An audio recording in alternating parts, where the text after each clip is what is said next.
এই যে বন্ধুরা, শুনছো?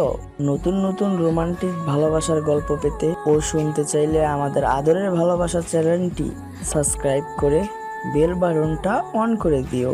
লাইক কমেন্ট করতে মোটেও ভুলবে না কিন্তু। ধন্যবাদ সবাইকে।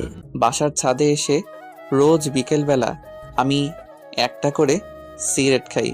কেন জানি ইদানিং আমার এমন মনে হয় আমাদের পাশের বাসার জানালা থেকে আমাকে কেউ ফলো করে সামনাসামনি। আমি কোনোদিন দেখিনি, কিন্তু আমি সবসময় বুঝতে পারি পাশের ফ্ল্যাটে জানালা থেকে আমাকে কেউ ফলো করে। কিন্তু আমার এসবে কিছু যায় আসে না। মানুষের যখন খুব কাছের কিছু হারিয়ে যায় তখন আর দূরের ছোটখাটো বিষয়গুলো মানুষের চোখে পড়ে না। মীরা আমার জীবন থেকে চলে যাওয়ার পর আমার একমাত্র কাছের সঙ্গী হলো এই সিগারেটকে। আজকে খুব বৃষ্টি হচ্ছে, মীরার কথা মনে হচ্ছে খুব। কোনো একদিন হুট করে এমন এক বৃষ্টি মিশ্রিত সকালে মীরার সাথে পরিচয় হয়। কলেজে গিয়েছিলাম ওই দিন আমি খুব সকাল সকালে। হঠাৎ করে আমার বান্ধবীর সাথে একটা নতুন মেয়ে আসলো। ক্লাসে পরিচয় পর্বের শেষে জানতে পারলাম ওর নাম মীরা। আমাদের ক্লাসে নতুন ভর্তি হয়েছে ট্রান্সফার হয়ে। তখন আয়েশা বলল, মীরা শোন, রবিউল কিন্তু আমাদের ক্লাসের টপার। এই কথা শুনে মীরা আমার দিকে অদ্ভুতভাবে তাকালো। আমি সেই তাকানোর মানেটা বুঝতে পারলাম না।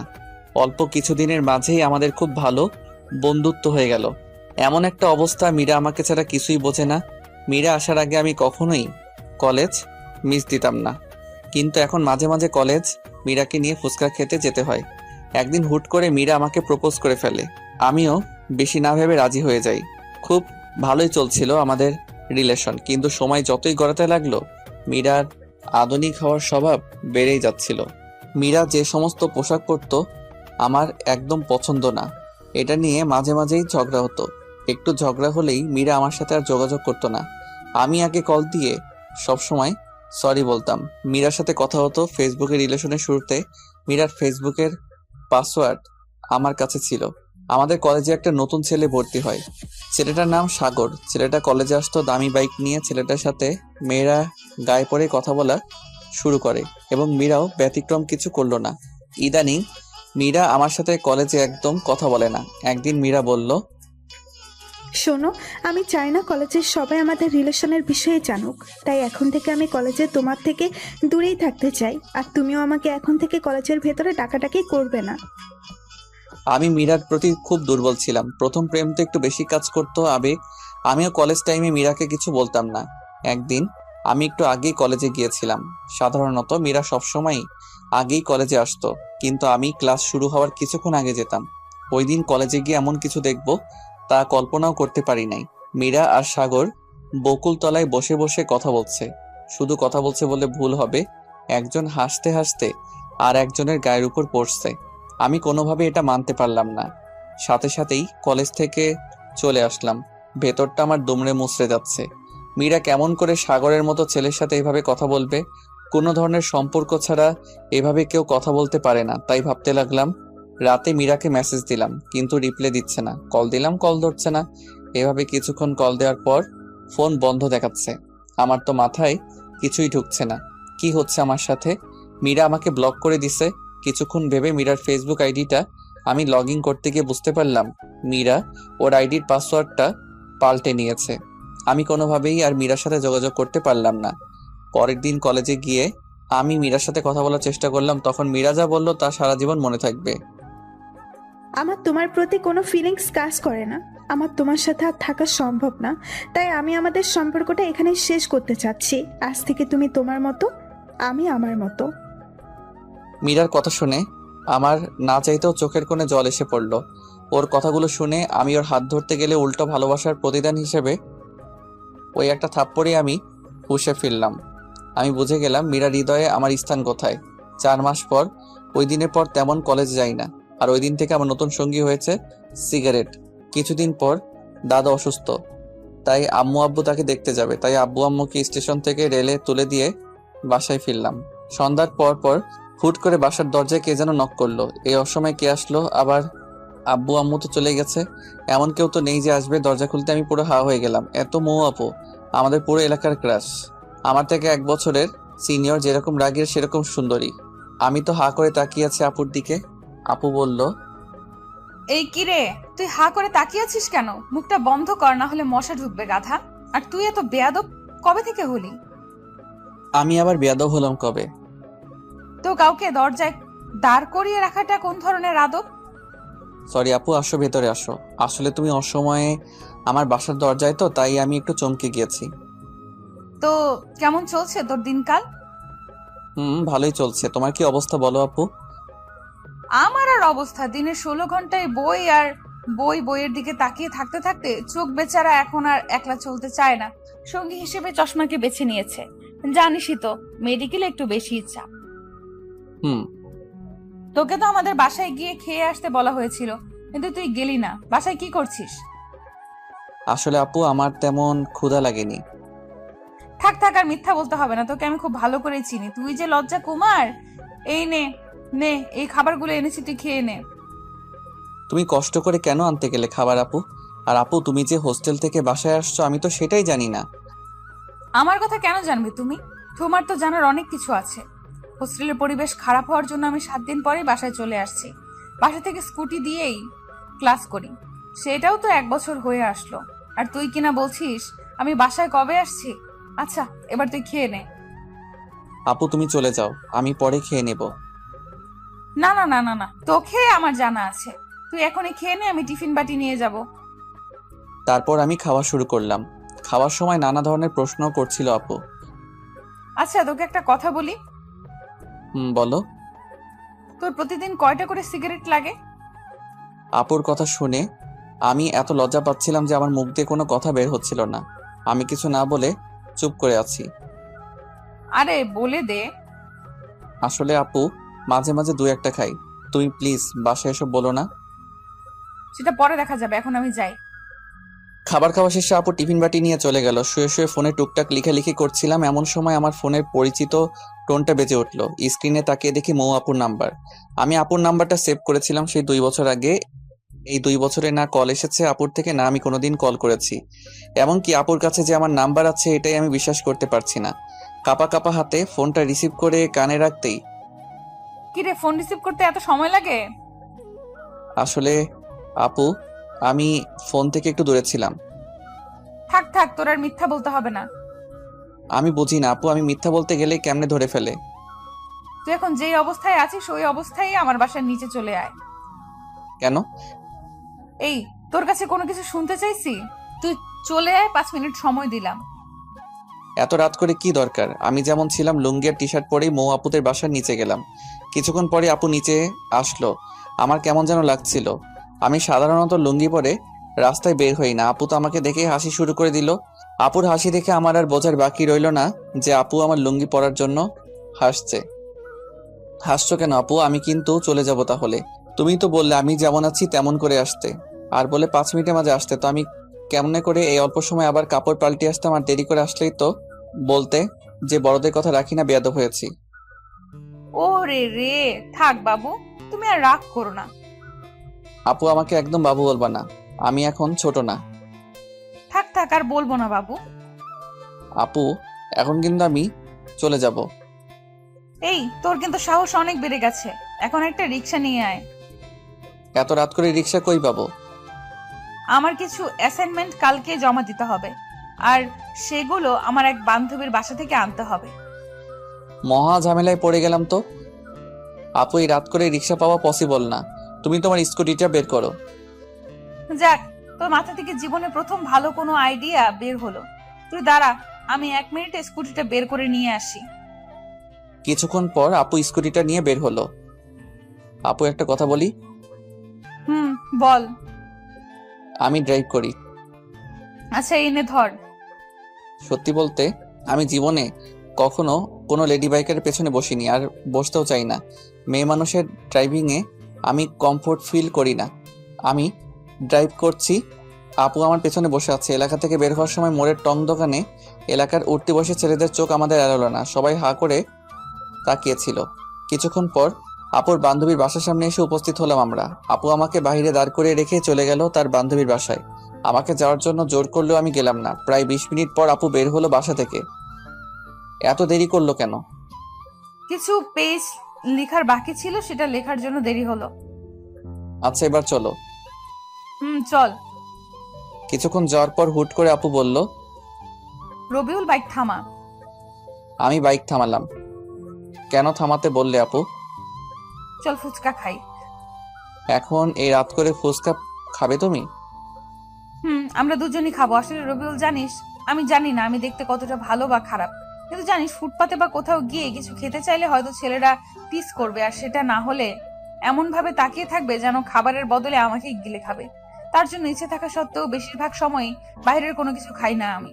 এখন তুই আছিস পাশে, প্লাস লোকজনও নেই তেমন, তাই খেতে ইচ্ছে হলো। আচ্ছা চলো আপু।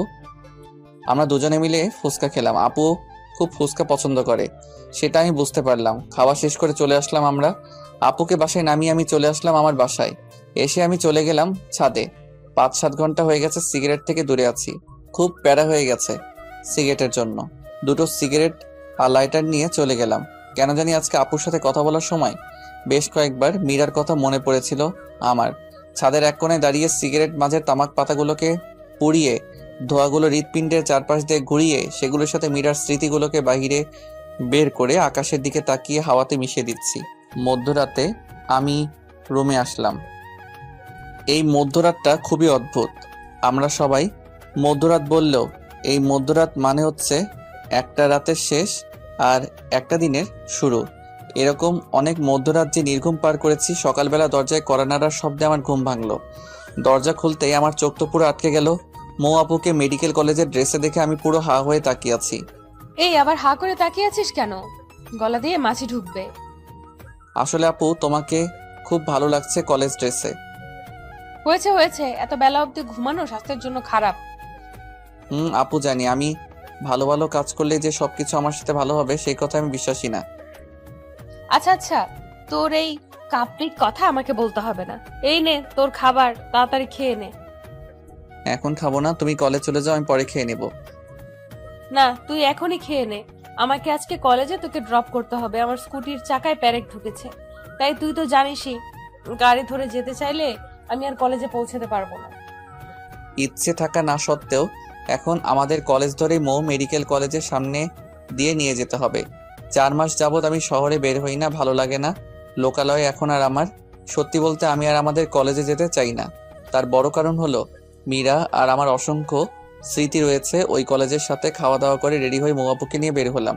সাথে আমার আব্বুর দেওয়া ডিসকভার 100 সিসি গাড়িটি। নিজের বাইক থাকার জন্য আমি মাঝে মাঝে বাইক নিয়ে যেতাম কলেজে, কিন্তু কম দামি হওয়ায় মীরা কখনো আমার বাইকে চড়েনি, আমিও কখনো জোর করিনি। আমার নিজেরও কিছুটা লজ্জা লাগতো। কলেজের সবারই প্রায় দামি দামি বাইক, আর সেখানে আমার এত কম দামি বাইক। আমি নিজেও তাই কলেজে খুব বেশি নিয়ে যেতাম না বাইক, বাস ধরে যেতাম কলেজে। অনেক দিন পর আমার বাইক বের করলাম। আব্বু খুব যত্নে রাখতো বাইকখানা। আপুকে নিয়ে কলেজের উদ্দেশ্যে রওনা দিলাম। বাইকের মিটার 50-এর আশেপাশে, স্বাভাবিকভাবে চালাচ্ছিলাম বাইক। আচ্ছা রবিউল, একটা কথা বলবি আমায়? তোর মনে ঠিক আমার সম্পর্কে কি ভাবনা আছে? ঠিক বুঝতে পারলাম না আপু, তোমার সম্পর্কে কি ভাবনা থাকবে আর? মানে আমি তোর কাছে মানুষ হিসেবে কেমন? তুমি একটু রাগী, কিন্তু মনটা খুব ভালো তোমার। বেশ কিছুক্ষণ পর আমি আমার কলেজের সামনে গিয়ে আটকে গেলাম রাস্তায় জ্যামের জন্য। বেশ কিছু বন্ধুর সাথে রাস্তায় দেখা হলো। আমার পেছনে মৌ আপুকে দেখে তো সবাই জেলাস ফিল করছিল। খুব কাছের কয়েকজন বলে দিল, দোস্ত তাহলে ডক্টরের সাথে হয়ে গেল। এরকম কমেন্ট আমি লজ্জায় মাথা তুলতে পারছিলাম না। আপুর দিকে তাকিয়ে দেখে উনি মুচকি মুচকি আসছে। সামনে একটা বাসের চাকা ফেটে গিয়েছে। কমপক্ষে 20 মিনিট তো লাগবেই। যেখানে বাঘের ভয় সেখানেই রাত হয়। দেখে আমার বন্ধু রাতুল আসছে। আমাকে পচানোই ওর সবচেয়ে প্রিয় স্বভাব। দোস্ত, তুই এখানে আটকে আছিস? আর ওইদিকে পুরো কলেজের তো এখন টপ নিউজ তোর ডক্টর গার্লফ্রেন্ড। তা দোস্ত, ভাবি কিন্তু দেখতে আগুন সুন্দরী। এতদিন তাহলে কলেজে না আসে ভাবিকেই সময় দিতে ভালোই। তো ভাবির সাথে একটু পরিচয় করিয়ে দে, নাকি সেটাও দিবি না? আমি কিছুই বলতে পারছি না। ভাবি, আমি রাতুল। আমি রবিউল, একই সাথে একই বিভাগে পড়ছি। আমি মৌ, এখন ঢাকা মেডিকেল কলেজে পড়ছি। মনে মনে তো সে আল্লাহকে ডাকছি। এখন যদি আপু বলে দেয় সে আমার বড় বোন, তাহলে লজ্জায় মাথা কাটা যাবে। আচ্ছা ভাবি, আপনাদের সম্পর্ক কতদিনের? এই তোর এখন এসব জানতে হবে না। রাস্তায় দাঁড়িয়ে কেউ এসব কথা বলে, এখন সময় নেই। আরে দোস্ত, এমন করিস কেন? রাস্তায় তো জ্যাম, আর কতদিন তোর সাথে কথা হয় না। মনে চাইতেছে রাতুলকে কলেজের পুকুরে যদি চুবাইতে পারতাম। আমরা রিলেশনে গিয়েছি 4 মাস হলো প্রায়। আর কিছু জানার আছে কি রাতুল? না ভাবি, আর কিছু বলার নেই। সময় করে একদিন আমাদের ক্যাম্পাসে আসবেন, কিন্তু অনেক আড্ডা দিব। সময় পেলে অবশ্যই আসবো একদিন। হারামজাদা, তোর ভাবি বলার স্বাদ যদি না মিটাই তো আমার নাম রবিউল না। আর তুই আমারে এমন অবস্থায় ফেলেছিস সেটা আমি জানি। জ্যাম ছেড়ে গেছে। রাতুলকে বিদায় জানিয়ে আমি বাইক স্টার্ট দিয়ে আপুকে নিয়ে মেডিকেলের দিকে ছুটলাম। আমার লজ্জার ঘোর এখনো কাটেনি, একদম চুপ করে আছি। কিরে, তোর কি কথা বলা বন্ধ হয়ে গেল নাকি? আসলে আপু সরি, প্লিজ তুমি কিছু মনে করো না। আসলে কলেজের বন্ধুরা এমনই, তিলকে তাল বানিয়ে ফেলে। সেটা আমি বুঝেছি। ধন্যবাদ আপু, তুমি অনেক মিথ্যা বলে হলেও আমার মান সম্মানটা বাঁচিয়ে দিছো। আপুর কলেজের সামনে এসে গিয়েছে, আপুকে নামিয়ে দিয়ে চলে আসলাম। বাসায় এসে শুয়ে আছি, ফোনে আম্মুর সাথে কথা হলো। দাদার অসুখ নাকি আরো বেশি, ওনাদের আসতে ভালোই সময় লাগতে পারে। আমিও তেমন কিছু বললাম না। আপুর সাথে এই 2 দিন সঙ্গ দিয়ে আমার মনটা কিছুটা হালকা হয়েছে। অনেকদিন পর বই নিয়ে বসলাম। বিগত 4 মাসে বইয়ের সাথে সম্পর্ক বিচ্ছেদ ছিল। টানা 4-5 ঘন্টার মতো পড়লাম। হুট করেই মৌ আপুর কথা মনে হলো। আপুকে তো আমি রেখে আসছি কলেজে। আপু যদি আসার সময় গাড়িতে করে আসতে চায় তাহলে অনেকগুলো বাস পাল্টিয়ে আসতে হবে, অনেক টাইম লেগে যাবে। কেন যেন আমার অবচেতন মনের কথা শুনে আমি বাইক নিয়ে চলে গেলাম আপুকে নিয়ে আসার জন্য। আপুর কলেজের সামনে গিয়ে দেখি 3টা 20 বাজে। বেশ কিছুক্ষণ ওয়েট করার পর আপুকে দেখতে পেলাম। আপু কিছুটা দূর থেকে আমাকে দেখে একটা তৃপ্তির হাসি দিল। আপুর হয়তো আমাকে দেখে অবাক হলো। কিরে, আবার কি মনে করে এসেছিস? কেন, এসে কি তোমাকে ঝামেলায় ফেললাম নাকি? আমি কি তোকে বলছি নাকি তুই এসে আমায় ঝামেলায় ফেলেছিস? তুই অনেক দায়িত্বশীল হয়ে গিয়েছিস দেখা যাচ্ছে। আপুকে নিয়ে আসার সময় আপু বাইক থামিয়ে হোটেলে খাবারও খাওয়ালো আমায়। আপু হয়তো আমার চেহারা দেখে বুঝেছিল আমি দুপুরে খাবার খাইনি। যদিও আমি বাহিরের খাবার খুব একটা খাই না, কিন্তু আপুর জোরাজোরিতে তবুও খেতে হলো। আপুকে বাসার সামনে নামিয়ে দিয়ে আমি চলে আসলাম বাসায়। সারা দিনটা ভালোই কাটলো। অনেকদিন পর একটা সম্পূর্ণ দিন ভালো কাটলো। সন্ধ্যার পরপরই পড়তে বসলাম। রাত 9টার দিকে কলিং বেলের শব্দ। ক্রিং ক্রিং। আপু আসছে। আপু টিফিনের বাটিটা আমার হাতে দিয়ে বলল, যা তাড়াতাড়ি একে গরম গরম খাবার খেয়ে নে। আপু প্রতিদিনই আমার প্রিয় প্রিয় খাবার রান্না হয় নাকি তোমাদের বাসায়? আরে সেরকম না, কাকতালীয় ভাবেই হয়তো তোর প্রিয় খাবারগুলি রান্না হচ্ছে আমাদের বাসায়। আমিও ব্যাপারটা সিরিয়াস ভাবে না নিয়ে খাওয়া শুরু করলাম। অর্ধেক খাওয়ার পর তাকিয়ে ভদ্রতার খাতিরে আপুকে জিজ্ঞাসা করলাম, আপু তুমি খেয়েছো রাতের খাবার? না, আমি খাইনি। আমি একটু লেট করেই খাই রাতের খাবার। বলো কি, তোমাকে বসিয়ে রেখে আমি খেয়ে যাচ্ছি? এত খাবার আমি এমনিতেও খেতে পারবো না, আসো দুজনে মিলে খাই। না, তুই খেয়ে নে। কি হবে খেলে? ছোটকালে তো অনেকবার দুজন মিলে খেয়েছি আমরা। বাহ, তোর দেখি ছোটবেলার কথাও মনে আছে। তো মনে না থাকার কি আছে? আমার সবকিছুই ভালোভাবে মনে আছে ছোটকালের। আসো আপু, আমি তোমাকে খাওয়াই দেই। আপু না করলো না, এগিয়ে আসলো আমার দিকে। আমি আপুকে খাওয়াই দিলাম। যদিও আমি আমার লাইফে কাউকে কখনো খাইয়ে দেইনি, তাই আমার একটু কষ্ট হচ্ছিল। আপু সেটা ঠিকই বুঝতে পারলো। রবিউল, তোর বউটা খুব ভাগ্যবতী হবে, দেখিস তোকে অনেক ভালোবাসবে। আপুর কথা শুনে লজ্জা পেলাম আমি খুব। খাওয়া শেষ করে আমি আর আপু আরো বেশ কিছুক্ষণ গল্প করলাম। গল্প করতে করতে ঘড়ির দিকে তাকিয়ে দেখে 11টা বেজে গিয়েছে। আপু অনেক রাত হয়ে গিয়েছে, চলো তোমাকে তোমার বাসায় দিয়ে আসি। আপুকে বাসায় দিয়ে পর্যন্ত পৌঁছে দিতে গিয়ে কাকা কাকির সাথে দেখা হলো। কেমন আছো রবিউল তুমি? ভালো আছি, আপনারা কেমন আছেন? এই তো বাবা, আছি ভালোই। তুমি একদমই তো ভুলে গিয়েছো আমাদের ছোটকালে সারাদিন থাকতে ময়ের সাথে। এখন বড় হয়ে বছরে একবারও আসতে পারো না। আমরা তো তোমাকে নিজের ছেলের মতনই দেখি। আসলে কাকি তেমন না, পড়াশোনার চাপে আমি বাসা ছেড়ে খুব কম বের হই। আর বোঝাতে হবে না, আজকে রাতে এখানেই থাকো। বাসায় তো কেউ নেই, আর বাসায় যেতে হবে না। এমন ভাই বললো কাকি, আমি না করেও কাজ হলো না। একটু ফ্রেশ হয়ে শুয়ে পড়লাম। ঘুম ঘুম ভাব হতে আপু আসলো রুমে। কিরে, তুই দরজা না লাগিয়ে ঘুমিয়েছিস? দরজা লাগানোর কথা মনে ছিল না। তো কি মনে করে তুমি এই রুমে? কিছু মনে করো না, দেখতে আসলাম তোর ঘুম হচ্ছে কিনা। এই রুমে মশারিও নেই, তাই কয়েল নিয়ে আসলাম। ধন্যবাদ আপু, অল্প অল্প মশাই কামড়াচ্ছে। মৌ আপু মুখ ধুয়ে আসছে, কানের পাশটায় বিন্দু বিন্দু পানি গড়িয়ে পড়ছে। আমি লুকিয়ে দেখতে লাগলাম আপুর দিকে, কিন্তু যা হবার তাই হলো। আপুর চোখে ধরা খেলাম। কিরে, তুই হা করে কি দেখছিস? আমি আমতা আমতা করে বললাম, কই কি কিছু না। খুব চালাক হয়েছিস তাই না? বলে আপু মাথায় দিল একটা থাপ্পড়। মোটেও চালাক না আমি, আপু খুব বোকাশোকা ছেলে আমি। গল্প করতে করতে একসময় আপু সোফাতেই ঘুমিয়ে পড়লো। আমি কয়েকবার ডাক দেওয়ার পরও ঘুম ভাঙলো না। খুব ইনোসেন্ট লাগছিল আপুকে। আমি আর আপুর ঘুম ভাঙাতে পারলাম না। একটা চাদর দিয়ে দিলাম আপুর উপর দিয়ে। আমিও বিছানায় শুয়েছিলাম। কখন যে ঘুমিয়ে গিয়েছি জানিই না। খুব ভোরবেলাতে আপুর ডাকে ঘুম ভাঙলো। এই তাড়াতাড়ি উঠে পড়, আর এই নে তোর জন্য চা এনেছি। কাপটা হাতে নিতে ঘুম ঘুম চোখে একটা চুমুক দিতে চোখ থেকে সকল ঘুম নিমিষেই উধাও। আপু খুব সুন্দর হয়েছে। চা কে বানিয়েছে? চা কে আর বানাবে, আমিই বানিয়েছি। তুমি এত ভালো করে চা বানাতে পারো? এই তোকে মিথ্যা সান্ত্বনা দিতে হবে না। তাড়াতাড়ি চা খেয়ে নিয়ে ফ্রেশ হয়ে খাওয়ার টেবিলে আয়। আমি চাটা অনেক সময় নিয়ে খেলাম। ফ্রেশ হয়ে চলে গেলাম খাবার টেবিলে। টুকটাক কথা হলো কাকা কাকির সাথে। তোর রান্না কি খেতে পারছো বাবা? কাকি খুব ভালো হয়েছে রান্না। ওই রান্না করছে কয়েকদিন যাবত, তাই জিজ্ঞাসা করলাম আর কি। তাই নাকি? খাওয়া দাওয়া শেষ করে আমি জিনিয়াপুর থেকে বিদায় নিয়ে বাসায় চলে আসলাম। 9টার দিকে আপুর কল আসলো। আসসালামু আলাইকুম আপু। ওয়ালাইকুম সালাম। কি করছিস? বসে আছি। আমাকে একটু কলেজে রেখে আসবি? আমার স্কুটি তো ঠিক করা হয়নি। আজকে আমার 11:30 থেকে ক্লাস। আচ্ছা একসাথেই যাবনি। ওকে, তুই যখন বের হবি তখন আমায় কল দিস, তাহলেই হবে। আচ্ছা আপু। কিছুক্ষণ পর রেডি হয়ে বাইক নিয়ে চলে গেলাম আপুর বাসার নিচে। কল দিয়ে আপুকে আসতে বললাম। কিছুক্ষণ পরে আপু এসে উপস্থিত হলো। তারপর আপুকে নিয়ে রওনা দিলাম। মনে মনে গান গাইতে ইচ্ছে করছিল। এই পথ যদি শেষ না হয় তবে আপু কেমন হবে তুমি বলো তো? হ্যাঁ, বাকিটা তো আর মনে নাই। মনে না থাকাই ভালো। আপু এই গান শুনলে চলন্ত বাইকে আমার গলা টিপে ধরবে। আমি ক্লাস 7-এ পড়ি, আপু পড়তো 8-এ। আপুর সাথেই আমি স্কুলে যেতাম। ছোটবেলাতে আপু আর আমি সবসময় একসাথে স্কুলে যেতাম। হাই স্কুল জীবন থেকে আপুর পিছনে এলাকার বিভিন্ন ছেলেরা ঘুরতো। আমাদের এলাকার সিনিয়র এক ভাই ছিল। ভাই টুকটাক পলিটিক্স করতো। এলাকায় খুব প্রভাব ছিল, তার জন্য সবাই ভয় পেত কম বেশি। ভাইয়ার নাম ছিল আকাশ। উনি আপুকে ওই সময় খুব পছন্দ করত। প্রতিদিনই স্কুলে যাওয়া আর আসার সময় আপুর জন্য রাস্তায় দাঁড়িয়ে থাকতো। এভাবে 6 মাস চলে যায়। বেচারা ভাইয়ার জন্য ওই ছোট বয়সে আমারই মায়া জন্মে গিয়েছিল। একদিন সাহস করে আপুকে প্রপোজ করে ভাইয়া।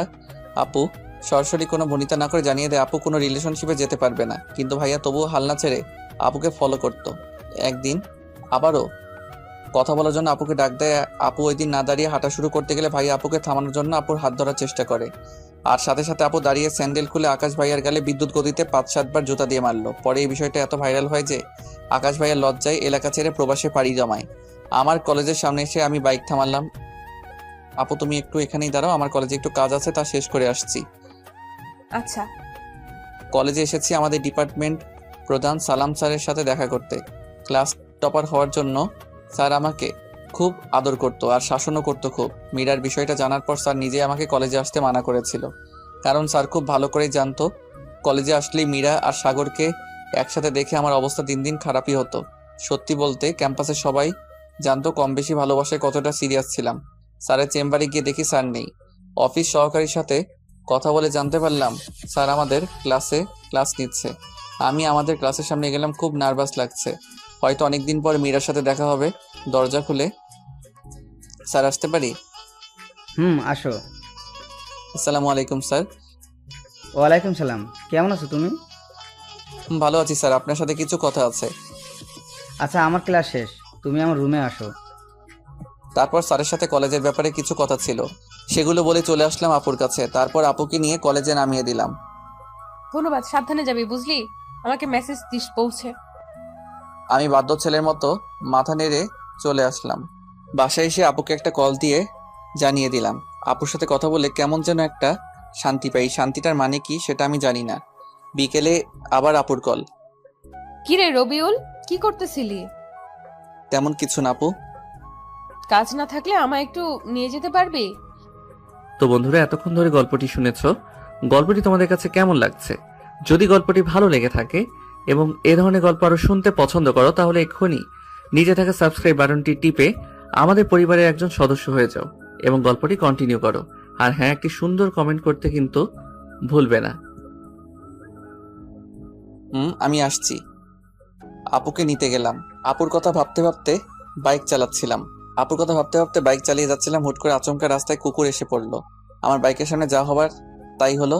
ব্যালেন্স ঠিক রাখতে পারলাম না, রাস্তার পাশের একটা বড় গাছের সাথে ধাক্কা খেলাম। তারপর আর কিছুই মনে নাই। চোখ খোলার পর নিজেকে হসপিটালে আবিষ্কার করলাম। উপর দিকে তাকিয়ে দেখি আমার হাত ব্যান্ডেজ করে ঝুলানো রয়েছে। ভালো করে চারপাশে তাকাতেই দেখি মৌ আপু আমার পাশে বসে কান্না করছে। আপু আমার চোখ খুলতে দেখেই চোখের জল মুছলো। কান্না করছো কেন আপু? আমার কিছুই হয়নি, ঠিক আছে আমি। আমি তোকে আসতে না বললে কিছুই হতো না। সরি, তুই আমাকে মাফ করে দে। আপু তুমি পাগলের মতো কি সব বলছো? আসলে রাস্তায় হুট করে মাঝপথে কুকুর এসে যায়, কুকুর বাঁচাতে গিয়ে আমি ব্যালেন্স হারিয়ে ফেলি। একটু পরেই ডক্টর আসলো। ডক্টর আসার পর বুঝতে পারলাম আমার ডান হাতের হাড় ভেঙে গিয়েছে। আমাকে হসপিটালে আনছে কে আপু? আমি যতদূর জানি একটা গাড়ির ড্রাইভার তোকে পৌঁছে দিয়েছে, আর তোর ফোনে আমার নাম্বার প্রথমে থাকায় আমাকে কল দিয়ে জানায়। তারপর আমি আসছি। আমি এসে রাতুলকে কল দিছি, তারপর রাতুলও আসছে। আচ্ছা আপু, তুমি রাতুলকে কেন কল দিচ্ছ? এখন তো দিলে আমায় বিপদে ফেলে। রাতুলের সামনে যদি তোমাকে আপু আপু করে বলি, তাহলে কলেজে আমার যেটুকু সম্মান আছে তার সবটুকু নিলাম করে দিবে ও। জানো না তো আপু, তুমি রাতুল থাকেই আমাকে পচানোর জন্য সব সময়। প্লিজ আপু, রাতুলকে বুঝতে দিও না যে তুমি আমার বড় আপু। প্লিজ আপু। আচ্ছা আচ্ছা, সে আমি দেখছি, কিন্তু বাবু তুমি আমাকে আপু বইলো না আবার রাতুলের সামনে। আমাকে আপুর সাথে কথা বলতে শুনেই রাতুল ভেতরে আসলো। কি রে দোস্ত, তুই কি ভাবিকে নিয়ে স্বপ্ন দেখতে দেখতে বাইক চালানো শুরু করছিলি নাকি? সামান্য কুকুরের সঙ্গে ধাক্কা লেগে এই অবস্থা। বড় কোনো গাড়ি থাকলে তো কথাই ছিল না। হারামি, তুই কি আমাকে দেখতে এসেছিস নাকি আমাকে আরো খোঁচাতে এসেছিস? আরে না রে দোস্ত। আচ্ছা শোন, ডক্টরের সাথে কথা বলে দেখ কি বলে। আমি বাসায় চলে যাব, এখানে থাকলে আমার দম বন্ধ হয়ে আসবে। তোর দম বন্ধ হলেও 7 দিনের আগে রিলিজ দিবে না কোনোভাবেই। শরীরের অনেক জায়গায় কেটে গিয়েছে।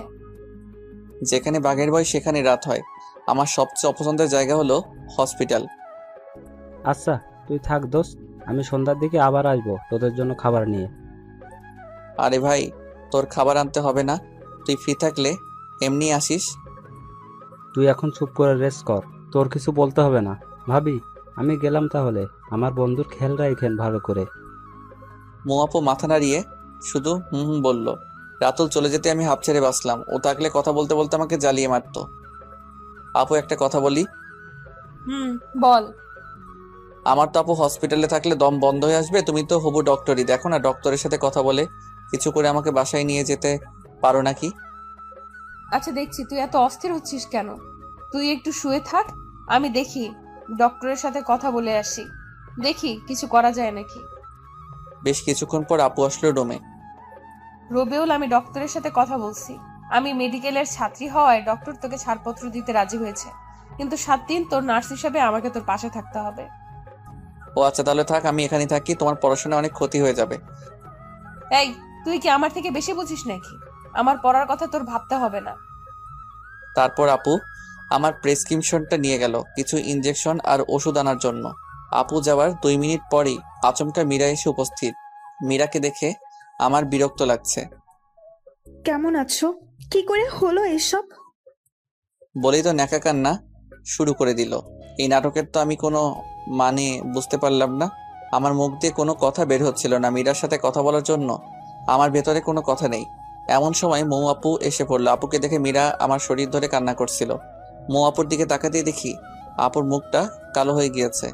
আপু পুরো একটা বিব্রতকর অবস্থায় পড়ে গেল। রবিউল, কে উনি তোমার? কেউ না তেমন, আমাদের ক্লাসেই পড়ে। আমার কথা শুনে এক মুহূর্তে মীরার কান্না থেমে গেল। তেমন কিছু না বলে আপু আর আমার থেকে বিদায় নিয়ে চলে গেল। আমি কিছুতেই হিসাব মিলাতে পারতেছি না। মীরা কেন আসলো হসপিটালে? এটা কি আমাকে নিয়ে মীরার নতুন কোনো গেম? মীরা চলে যাওয়ার পর আমি আর আপু একটা সিএনজি করে আপুদের বাসায় চলে আসলাম। আপুর চোখের দিকে আমি তাকাতেই পারছি না। একটু পর পরই আপুর চোখ দিয়ে জল পড়ছে। আপু প্লিজ, তুমি আর কান্না করো না। তুমি এভাবে যদি কান্না করো তাহলে আমি একটু সুস্থ হব না। চোখের জল মুছে জোর করে হাসার চেষ্টা করলো আপু। কিছুক্ষণের মধ্যে বাসায় পৌঁছালাম, কিন্তু হাত ভাঙা থাকায় খাওয়া নিয়ে বাজলো বিপত্তি। আমি চামিচ দিয়েও ভাত তুলতে পারছিলাম না। পুরো হাতই শক্ত করে ব্যান্ডেজ করা বাধ্য হয়ে আপু আমাকে খাওয়াই দিচ্ছিল। আপু তুমি এত ভালো করে খাওয়াই দিতে শিখলে কই থেকে? এর আগে কাকে কাকে খাওয়াইছো? আমার লাইফের ফার্স্ট কাউকে আমি নিজের হাতে খাইয়ে দিতেছি, বুঝলি? বুঝেছি আপু। কি বুঝলি? এটাই যে আপু তুমি সব বিষয়ে পারফেক্ট একজন মানুষ। আপু একটা কথা বলি, বল। তোমার বিএফ নেই? আছে আমার বিএফ। আপুর বিএফ আছে এই কথাটা শুনে আমার ভেতরটা নাড়া দিয়ে উঠলো। আপু আমি আর খাবো না, আমার পেট ভরে গিয়েছে। আপু চলে গেল প্লেট রেখে আসতে। আমি বুঝলাম না, আপুকে তো আমি ভালোবাসি না, তাহলে আপুর বিএফ আছে এটা শুনে আমার কষ্ট হচ্ছে কেন? তবে কি আমি আপুর প্রেমে পড়ে গিয়েছি? না, এসব ভাবাও ঠিক না। আপু কিছুক্ষণ পর রুমে আসলো। কিরে রবিউল, মন খারাপ নাকি তোর? একটু মন খারাপ, আব্বু আম্মুর কথা মনে পড়েছে। ও আচ্ছা, তুই শুয়ে শুয়ে বিশ্রাম নে। তাহলে কোনো কিছু লাগলে আমায় ডাক দিস। আমার কিছু পড়া আছে, আমি পড়তে বসবো। আচ্ছা আপু, যাও তুমি। আর শোনো আপু, কাকা কাকিকে বলো তারা যেন আমার অ্যাক্সিডেন্টের কথা আব্বু আম্মুকে না জানায়, শুধু শুধু চিন্তা করবে। আচ্ছা, সেটা আমি এখন বলে দিচ্ছি, তুই বিশ্রাম কর। আপু চলে গেল। আপু যাওয়ার সাথে সাথেই কেমন যেন শূন্যতা অনুভব করছি। শুয়ে শুয়ে অতীতের কথাগুলো ভাবছি, কত না সুন্দর ছিল দিনগুলো। মীরা এসে আমার জীবনটা এলোমেলো করে দিচ্ছে। সত্যিকারের ভালোবাসা মানুষের জীবনকে যেমন সুন্দর করে তোলে, মিথ্যে ভালোবাসা তেমনি জীবনকে বিস্ময় করে তোলে। এজন্যই হয়তো কোনো একজন বলেছেন, মদ খা, পারলে গাঁজা খা, তবু প্রেম করিস না। কলিজাটা পচে যাক, তবু ভেতরটা ভালো থাক। 11টার দিকে আপু আসলো রুমে, সাথে 2 কাপ কফি এনেছে। এই নে কফি খা, ভালো লাগবে। আপুর থেকে কাপটা নিয়ে চুমুক দিতে ভেতরটা শান্ত হয়ে গেল। অসাধারণ কফি বানিয়েছে আপু। কফি খেতে খেতে গল্প করছিলাম। আচ্ছা আপু, তুমি কিন্তু বললে না তোমার বিএফ আছে কিনা। এই, তুই আমার বিএফ এর খোঁজ খবর নিয়ে কি করবি বল? তোর কি মনে হয় আমার বিএফ আছে? মেডিকেলে পড়ে আবার বিএফ? আমার সম্পর্ক ওই ডিপার্টমেন্টের বইয়ের সাথে। আপুর কথা শুনে তৃপ্তি পেলাম। আচ্ছা, তোর জিএফ নেই? তুই তো ডুবে ডুবে জল পান করিস। সত্যি বলতে আমিও সিঙ্গেল এখন। আপু কিন্তু একটা রিলেশনে ছিলাম আমি অতীতে, কিন্তু মেয়েটা অল্পতেই ধোকা দিয়ে চলে গেছে। আমার কথা শুনে আপু এভাবে হাসবে এটা আমি ভাবিনি। আপুর হাসির শব্দে আমার হৃদয় খুব আঘাত করলো। আমার কি দোষ নাকি আমার দোষ এটাই, আমি অন্ধের মতো আমার ভালোবাসার মানুষটিকে বিশ্বাস করেছি। আমার চোখ দিয়ে অজান্তেই জল এসে পড়লো। আরে পাগল, সরি, কান্না করে দিতে হবে না। আরে কলেজ লাইফে 2-1টা প্রেম বিচ্ছেদের ঘটনা স্বাভাবিক, বুঝলি? দেখিস ওই মেয়ের চেয়েও ভালো একজন আসবে তোর জীবনে। তুই শুধু মন দিয়ে পড়াশোনা কর, ক্যারিয়ারে ফোকাস রাখ। এখন নতুন করে আর রিলেশনে জড়াস না। আর বেশ কিছুক্ষণ গল্প করে আপু আমাকে গুড নাইট জানিয়ে চলে গেল। আমিও ঘুমিয়ে পড়লাম। আপু চলে যাওয়ার পর বেশ কিছুক্ষণ আপুকে মিস করলাম। ধীরে ধীরে আপুর সাথে ক্লোজ হয়ে যাচ্ছি। খুব ভালো লাগে আপুর সঙ্গ। এখন আমার আপুর সাথে যতক্ষণ থাকি একবারের জন্য মীরার কথা মনে হয় না আমার। পরের দিন সকালে কাকি আর মৌ আপু ঝগড়া হচ্ছিল। আমি অবশ্য ঝগড়ার কারণ বুঝতে পারলাম না, শুধু বুঝতে পারলাম আপু যেন কি নিয়ে কাকির সাথে তর্ক করছিল। ভদ্রতার জন্য আমি রুমে ছিলাম চুপচাপ। আপু আমাকে সকালে খাবার খাইয়ে দিয়ে চলে গেল কলেজে। তেমন কোনো কথা বললো না আপু। আমি ভালো করে বুঝতে পারলাম আপুর মন খারাপ। আমিও তাই কিছু জিজ্ঞাসা করলাম না। শুধু মন খারাপ হলে এক কথা, আপুকে দেখে স্পষ্ট বোঝা যাচ্ছে অনেক রেগেও আছে আপু। আপু চলে গেল কলেজে। আপু চলে যাওয়ার পর কাকির সাথে কথা বলে বুঝতে পারলাম মৌ আপুর বিয়ের কথা চলছে। বিয়ের অনেক আগে থেকেই ঠিক প্রায়, কিন্তু আপুর জন্য হয়নি। এসএসসি থেকে কাকা কাকি জোর করছে বিয়ের জন্য, কিন্তু আপু পড়াশোনার অজুহাত দেখিয়ে 3 বছর যাবৎ বিয়েটা আটকে রেখেছে। যে ছেলের সাথে বিয়ে ঠিক সে আপুর খালাতো ভাই, আমেরিকান প্রবাসী। বিয়ের পর হয়তো আপুকেও সাথে করে নিয়ে যাবে। আপুকে আমেরিকার একটা মেডিকেলে ভর্তির ব্যবস্থা করে দিবে। কাকির সাথে কথা বলে আমার ভেতর থেকে যেন শক্তি হারিয়ে গেল। আপুর সংস্পর্শে এসে আমি অনেকটা স্বাভাবিক জীবনে ফিরেছি। আর আপুকে এত তাড়াতাড়ি হারিয়ে ফেলবো এটা আমি কল্পনাও করিনি। সারাটা দিনই রুমে শুয়েছিলাম। ঘুমানোর অনেক চেষ্টা করলেও মোটেও ঘুমাতে পারলাম না। বিকেল বেলায় একটু ছাদে গেলাম। ফোনটায় গান বাজিয়ে আমি বসে বসে সূর্যাস্ত দেখছিলাম। এমন সময় হুট করে আপুর ডাকে হুঁশ ফিরল। কিরে, ছাদে কি করছিস একা একা? আমি তোকে সারা বাসা খুঁজে ক্লান্ত হয়ে গিয়েছি। তা তোর কি মন খারাপ নাকি? না, মন খারাপ নেই, এমনি বসে আছি একটু। সকালে কাকির সাথে কি নিয়ে ঝগড়া করলে? যদিও আমি জানি কি নিয়ে আপু ঝগড়া করেছে, তবুও আপুর থেকে শোনার জন্য জিজ্ঞাসা করেছি। ও, ভালো কথা মনে করেছিস। তোকে একটা কথা বলি, কাউকে বলিস না। আচ্ছা আপু বলো। আমার বিয়ে ঠিক করেছে আম্মু আব্বু। 3 বছর অনেক কষ্টে আটকে রেখেছি, কিন্তু এবার আর পারবো না রে। আমি হয়তো বিয়ের আগে কোনো পাগলামি করে ফেলতে পারি। তুই কথা দে, আমি যাই করি না কেন তুই আমাকে সাহায্য করবি। আপু এমনভাবে বললো আমি না করতে পারলাম না। আপুকে কথা দিয়ে ফেললাম। যাক, ভালোই লাগছে। আপু তাহলে কোনোভাবে হয়তো নিজের বিয়েটা আটকে দিবে। 10 দিন পার হয়ে গিয়েছে। আজকে আমার ব্যান্ডেজ খুলে দিল আপু। আমি এখন পুরোপুরি সুস্থ। আম্মুর সাথে কথা হয়েছে। আমি বলেছি তোমরা আরো কিছুদিন থাকো, আমার কোনো প্রবলেম হচ্ছে না। আপুদের বাসা থেকে আমরা আমার বাসায় চলে আসছি। ভালোভাবে চলছিল দিন।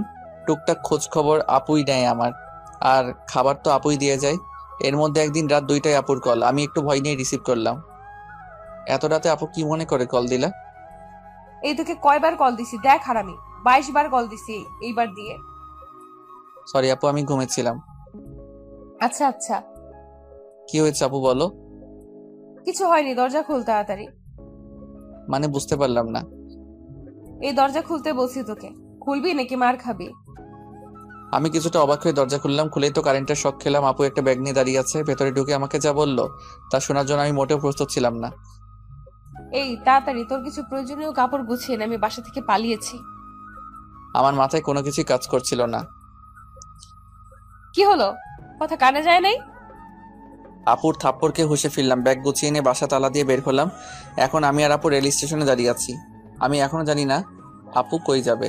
চারিদিকে শুনশান নীরবতা। দেখে বোঝার উপায় নেই এই স্টেশনগুলো দিনের বেলায় কতটা ব্যস্ত হয়ে পড়ে। স্টেশন যদি কোনো মানুষ হতো তাহলে এখনকার পরিস্থিতি হতো ঠিক কমে যাওয়া একজন রোগী। কিছু মানুষ এই স্টেশনে রাত্রি যাপন করে, যাদের থাকার মতো আশ্রয় নেই। কতই না অদ্ভুত রহস্যময় আমাদের এই পৃথিবী। অনেক ঘর ফাঁকা আছে আমাদের দেশে, যেখানে ঘুমানোর কেউ নেই। আর এখানে ঘুমানোর মানুষ আছে কিন্তু ঘর নেই। দিন শেষে আমরা মিথ্যে করে বলে ফেলি উচ্চ গলায়, মানুষ মানুষের জন্য। আমার মনে হয় এটা বলা ঠিক না। এখন বলা উচিত মানুষ স্বার্থের জন্য। আপুর দিকে তাকিয়ে আমি কিছুই বুঝতে পারছি না। এরকম পরিস্থিতিতে এত চুপ করে আছে কেমন করে? আপুর ডাকে কিছুটা হকচকিয়ে গেলাম। রবিউল, বলো আপু। এই শোন, সবার আগে তুই আমাকে এই আপু বলাটা অফ করে রাখ। যেভাবে আপু আপু করিস মানুষের সামনে না আবার বিপদে ফেলে দেস। আপুর কথার আগামাথা কিছুই বুঝলাম না। আপু বললে আবার কিসের বিপদ হবে? আমি না বুঝেই ইশারায় মাথা নাড়লাম। আপুর টিকিট কাউন্টার থেকে টিকিট কেটে নিল। আমি একদম চুপ করে আছি। এই নে রবিউল, টিকিটগুলো তোর কাছে রাখ। টিকিট হাতে নিয়ে বুঝতে পারলাম আমরা সিলেট যাচ্ছি। ঘড়ির দিকে তাকিয়ে দেখি 3:40 বাজে। রেল আসবে 3:55-তে, আর এই স্টেশন থেকে ছেড়ে যাবে ঠিক 4টায়।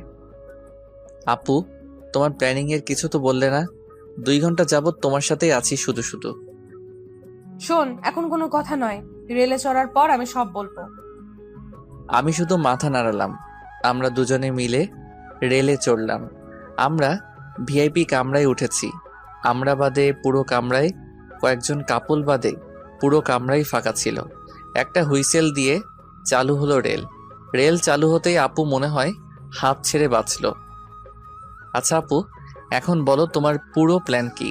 তুই কি কিছুটা জেনেছিলি আগেই? আম্মু আর আব্বু আমার উপর জিদ করে কোনো ধরনের অনুষ্ঠান না করে আজকে আমাকে বিয়ে দিয়ে দিত। আমি রাজি না হলে জোর করে দিত বিয়ে আজকে আমাকে।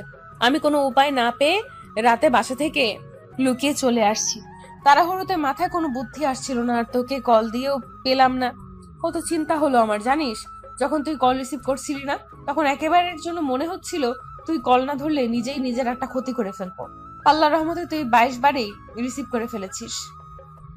সরি আপু, আসলে আমি ঘুমিয়েছি 1টার দিকে, আর তুমি কল দিছো 2টার দিকে, তাই ধরতে পারিনি। আচ্ছা ঠিক আছে, সরি বলতে হবে না। তোর আসার সময় প্রয়োজনীয় কিছু কাপড় নিয়ে আসছি সাথে করে, আর আমার সাথে কিছু ক্যাশ টাকা ছিল 50,000, সেগুলো নিয়ে আসছি। টিউশনি করে জমাইছিলাম টাকাগুলো।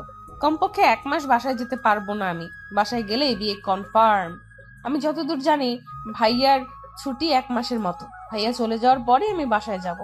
এই 1 মাস আমরা সিলেট থাকবো।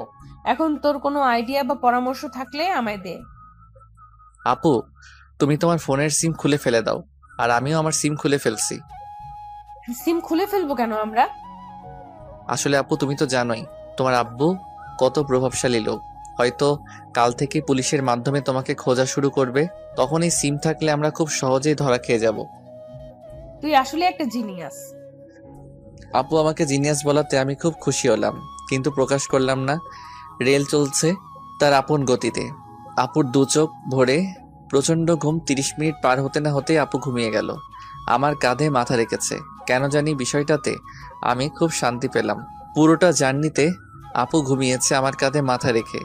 ঘুম থেকে উঠে একটাবার ধন্যবাদও দিল না। আপু মানুষটি কত নিষ্ঠুর। আপুর এই ঘুমের জন্য আমি 6 ঘন্টা টানা একভাবে বসেছিলাম। নড়াচড়া করার ফলে যদি আপুর ঘুম ভেঙে যায়, এই জন্য স্থির ছিলাম। 10টার দিকে আমরা সিলেট শহরে নামলাম। ঢাকার মতো এত ব্যস্ত না সিলেট নগরী। অনেক পরিষ্কার পরিচ্ছন্ন, দেখেই মনটা ভালো লাগলো। অনেকদিন যাবৎ ঢাকার ধুলোবালি, জ্যাম আর গাড়ির হর্নে জীবনটা একটা জেলখানা হয়ে গিয়েছিল। অনেকদিন পর মুক্ত লাগছিল নিজেকে। আপু শোনো, আমরা আপাতত কারোর সাথে যোগাযোগ করব না, কারণ আমাদের পরিচিত কারোর সাথে যোগাযোগ করলে পুলিশ সেই সূত্রের মাধ্যমে আমাদের ঠিক বের করে ফেলবে। আচ্ছা করবো না, এখন প্লিজ চল কোনো হোটেলে, আমার খুব ক্ষুধা লেগেছে। চলো। আমি আর আপু একটা হোটেলে গিয়ে কিছু খাবার খেয়ে নিলাম। খাওয়া দাওয়া করে আমরা কিছু হোটেলে যোগাযোগ করলাম থাকার জায়গার ব্যবস্থা করার জন্য, কিন্তু কোনোভাবেই সেটা পারলাম না ব্যবস্থা করতে। হোটেলে স্বামী স্ত্রী ব্যতীত এলাও না। পুরো বিপদে পড়ে গেলাম। চুপ করে বসে আছি আমি আর আপু একটা গাছের পাশে। আমার খুব চিন্তা লাগছিল, রাত হলেই বিপদ বেড়ে যাবে। এর মাঝে আমি আর আপু স্বামী স্ত্রীর পরিচয়ে বাসাও ভাড়া করতে চেষ্টা করছি, কিন্তু হয়নি। সেই চেষ্টা সফল। সবারই এক কথা, বিয়ের ডকুমেন্ট ছাড়া কিংবা কারো রেফারেন্স ছাড়া বাসা ভাড়া দেওয়া হবে না। হুট করে আপু বলে উঠল, পেয়ে গিয়েছি আইডিয়া, চল তাড়াতাড়ি। কোথায় যাব? কিছু না বলেই বলছো যেতে। কাজী অফিস যাব আমরা। এখন বিয়ে করে নেব, তারপর একটা বাসা ভাড়া নেব। এত ঝামেলায় যেতে পারবো না। কি মেরে, আল্লাহ সামান্য বাসা ভাড়া নেওয়ার জন্য বিয়ে করে নিবে?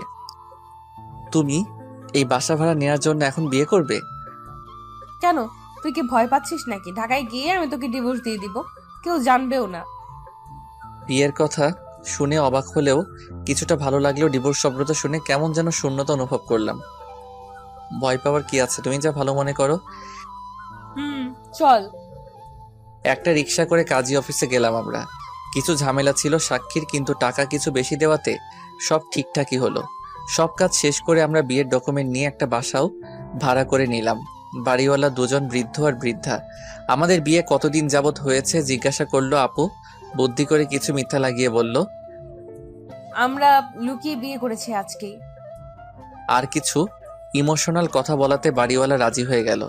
আমরা অগ্রিম মাসের ভাড়া দিয়ে রুমে উঠলাম। তখন বাড়িওয়ালা ভদ্রলোক বলল, আর শোনো বাবারা, এই রুমে আগে দুজন থাকতো, 6 মাসে থাকার পর বাসা ভাড়া না দিয়ে চলে যায়, কিন্তু যাওয়ার সময় সব রেখে যায়। তোমরা এগুলো ব্যবহার করতে পারো। যাক, খুব ভালো হলো। বিছানা থেকে শুরু করে রান্নার প্রয়োজনীয় সবই আছে। মেঘনা চাইতেই জল। আপিও খুব খুশি হলো। বাড়িওয়ালা চলে গেল। আমি আর আপু বিছানায় বসে আছি। না চাইতেও আমার চোখ দিয়ে জল এসে পড়েছে। কি থেকে কি হয়ে গেল। সত্যি বলতে আমার বিয়ে নিয়ে অন্যরকম একটা স্বপ্ন ছিল। সামান্য কিছু সুবিধার জন্য বিয়ে করতে হলো, অথচ কালেমা থেকে কবুল বলা সবই কতটা দামি। কিরে, তুই কান্না করছিস কেন? ওই কান্না করছি, চোখে হয়তো ধুলো গিয়েছে। আচ্ছা তুই রুমে থাক, তাহলে আমি ফ্রেশ হয়ে আসি। আপু চলে গেল ফ্রেশ হতে। আমি বিছানায় বসে বসে ভাবছি, আজকের রাতটা আমার বাসর রাত। আপু গোসল করে আসছে। আপুর ভেজা চুলগুলো একটা তোয়ালে দিয়ে বাঁধা। কানের পাশের কিছু চুল থেকে টপ টপ করে পানি পড়ছিল। আপুকে এই অবস্থায় দেখে আমি পুরো শক খেলাম। কিরে, তুই কি দেখিস অমন করে?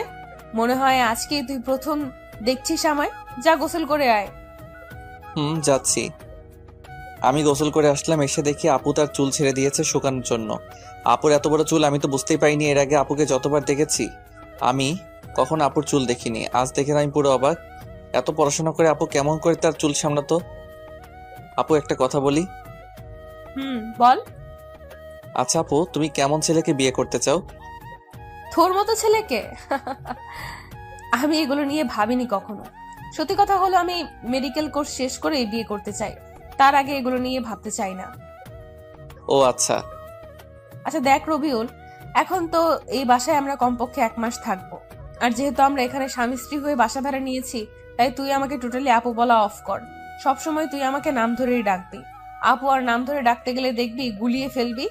এখানে আমাদের না চাইলেও স্বামী স্ত্রীর মতো অভিনয় করতে হবে, আর সেটা না করলে ধরা খেলে আবার পুলিশও দিতে পারে, এখানকার মানুষ অনেক সচেতন। তো এখন থেকে আমি তোকে তুমি করে বলবো আর তুই আমাকে নাম ধরেই রাখবি, ঠিক যেরকম স্বামী স্ত্রীরা কথা বলে।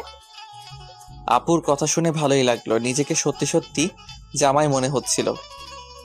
কিন্তু তুমি আবার কিছু মনে করবে না, বলবে না তো যে বেয়াদবি করছি? আরে পাগল তুই, আমিই তো বলছি সব করতে, বিপদের জন্যই তো আমরা এসব করছি। আচ্ছা মৌ, খুব ভালোবাসা মিশিয়ে আপুকে নাম ধরে বললাম। রাতের বেলায় আবার বাড়িওয়ালা আসলো আমাদের রুমে। তোমাদের নামই তো ভালো করে জানা হলো না। আন্টি, আমার নাম রবিউল আর ওর নাম মৌ। ও আচ্ছা, তোমাদের খুব ভালো মানিয়েছে, কিন্তু দোয়া করি তোমরা অনেক সুখী হও। এই যে তোমাদের জন্য রাতের খাবার নিয়ে আসছি।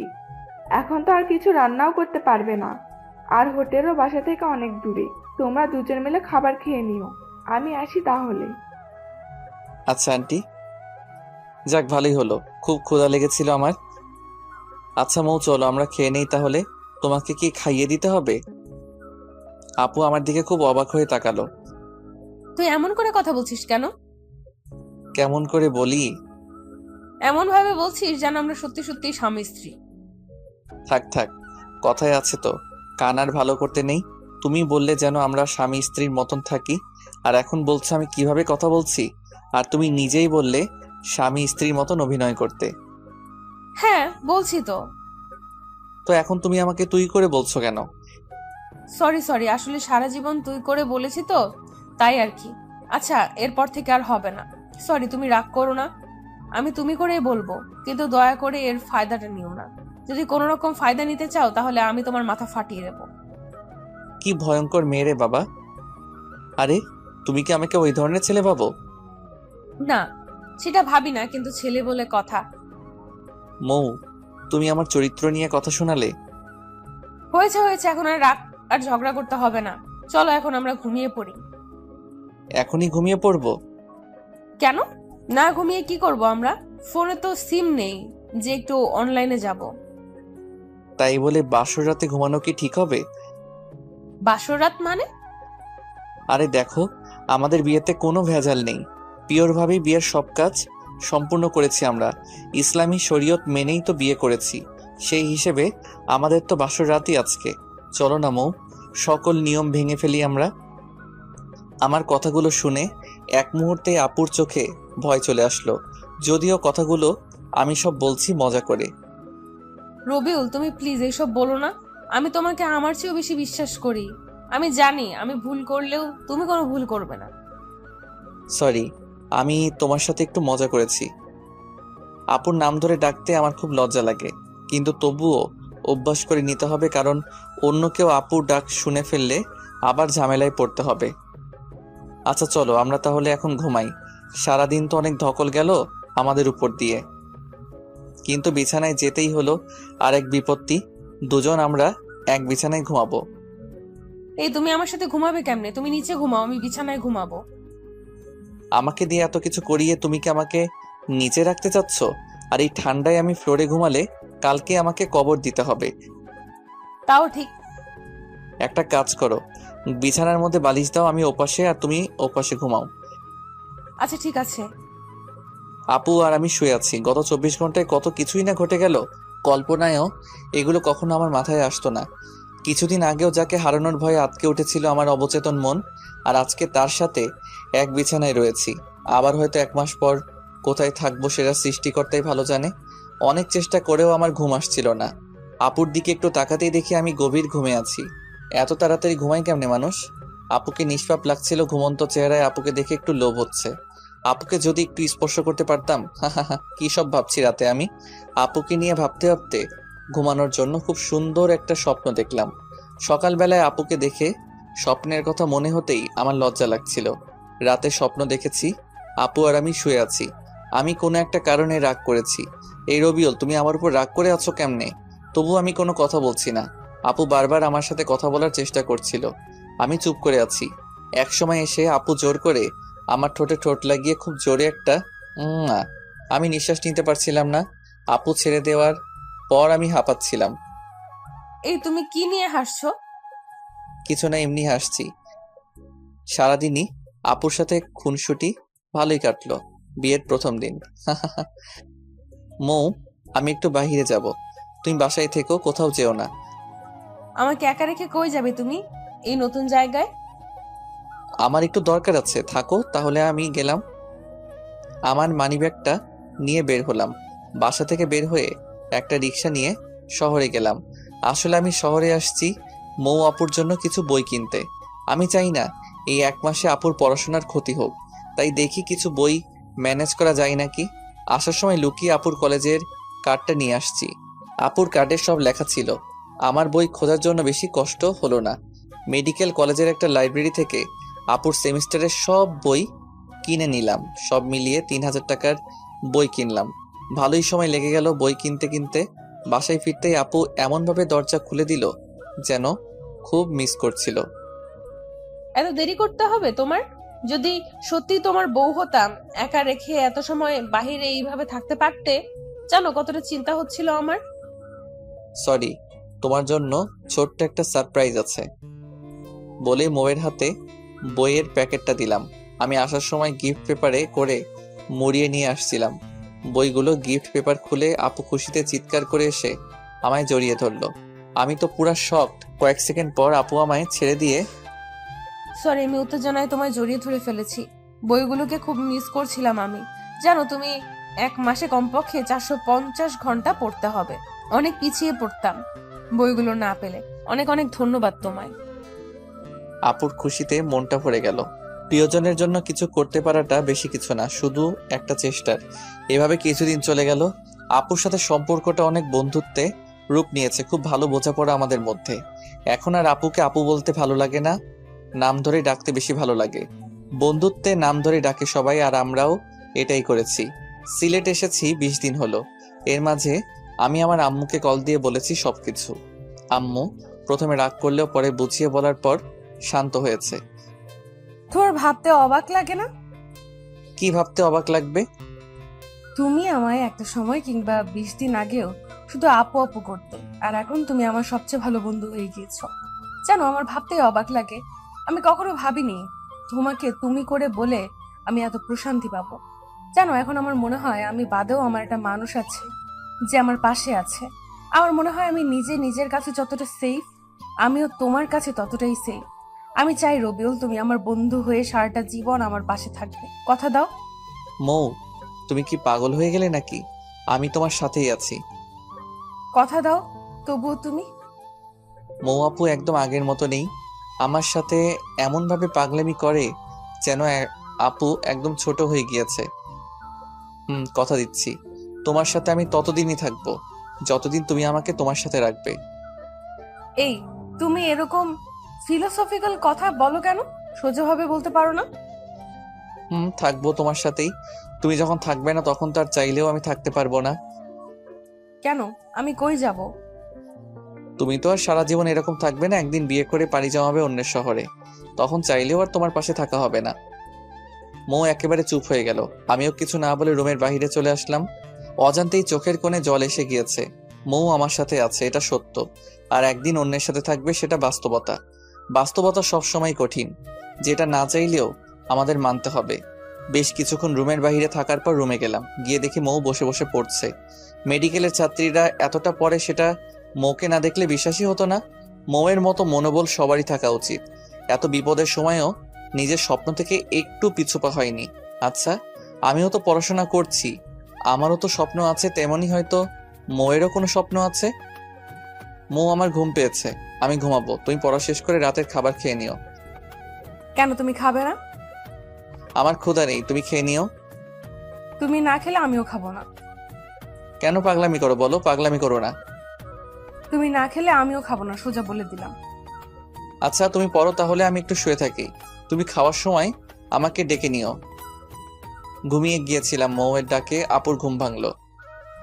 ওই রবিউল, ওঠো, যাও ফ্রেশ হয়ে আসো, আমি খাবার দিতেছি। আমি না খেলে চলে না, আমার খুব ঘুম পেয়েছে, প্লিজ। এই, তুমি উঠবে নাকি আমি পানি ঢেলে দিব? উঠছি। ইচ্ছে না থাকা সত্ত্বেও ফ্রেশ হয়ে আসলাম। মৌ খুব ভালো রান্না করতে পারে। প্রথম কয়েকদিন আমি হোটেলে থেকে খাবার আনলেও পরে মৌ বুঝতে পারে যে আমি বাইরের খাবার খেতে পারি না। তারপর থেকে মৌ রান্না করে। খাওয়া দাওয়া শেষ করে আমি আর মৌ একসাথে ঘুমিয়ে পড়লাম। সকালে মৌয়ের ডাকে ঘুম ভাঙলো। রবিউল, ওঠো, ফ্রেশ হয়ে আসো, আজকে কিছু কেনাকাটা করতে হবে আমার। আমি ফ্রেশ হয়ে আসলাম। তারপর নাস্তা করে রিকশায় করে আমি আর মৌ মার্কেটে যাচ্ছি। হুট করে রিকশাওয়ালা মামা বলে উঠলো, একখান কথা কই, কিছু মনে করবেন না তো? বলো মামা, মনে করবো কেন? আপনাদের তো এই এলাকায় আগে দেখিনি, আপনারা কি নতুন আসছেন এই এলাকায়? মামা, আমরা নতুন আসছি। আচ্ছা মামা, আপনারা কি নতুন বিয়ে করছেন তাই না? কিন্তু কেন? না, এমনিই জিজ্ঞেস করলাম, আপনাদের খুব ভালো মানিয়েছে।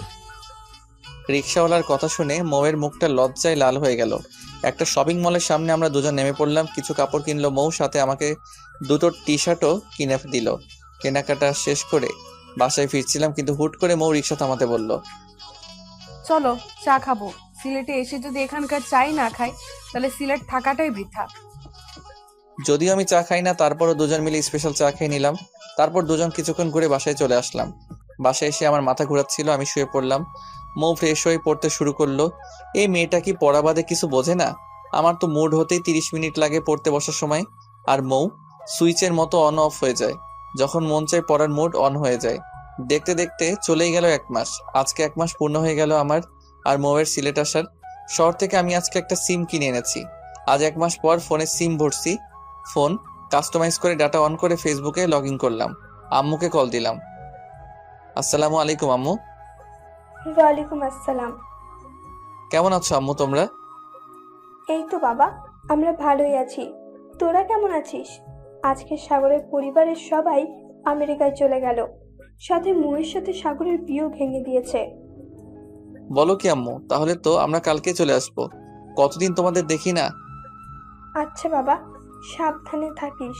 আর শোন বাবা, মুয়ের বাবা কিন্তু খুব রেগে আছে। আচ্ছা আম্মু, সেটা নিয়ে চিন্তা করতে হবে না, মৌই ওর বাসা সামলাবে। তারপর ফোন কেটে দিলাম। মৌ, শুনছো তুমি? হ্যাঁ বলো, ডাকছো কেন? একটা গুড নিউজ আছে। কি নিউজ শুনি?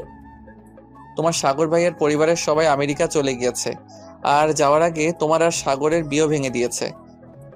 মৌ শুনেই তো খুশিতে চিৎকার দিয়ে এসে আমায় জড়িয়ে ধরলো। কয়েক সেকেন্ড পর, সরি রবিউল, কিছু মনে করিস না। খুশিতে আমার মাথাটাই ঠিকভাবে কাজ করেনি। চল সবকিছু গুছিয়ে নেই, আমরা কালকেই ঢাকা চলে যাব। সবকিছু গুছিয়ে নিলাম। কোনো রকম ভাবে রাতটা পার করেই সকালবেলা বাড়িওয়ালা কাকা কাকির থেকে বিদায় নিয়ে বের হয়ে পড়লাম। আমি আর মৌ দাঁড়িয়ে আছি স্টেশনে, প্রচন্ড শব্দ আর ভিড়। কোনো রকম ভাবে আমি দুটো টিকিট কিনে নিলাম। 9টা 20 বাজে, 10টায় রেল আসবে। দুজন মিলে বসে আছি আর রেলের জন্য অপেক্ষা করছি।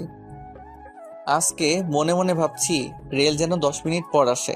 আমি খুব ভালো করেই জানি বাসায় যাওয়ার পর হয়তো আর এভাবে মৌয়ের কাছাকাছি থাকা হবে না।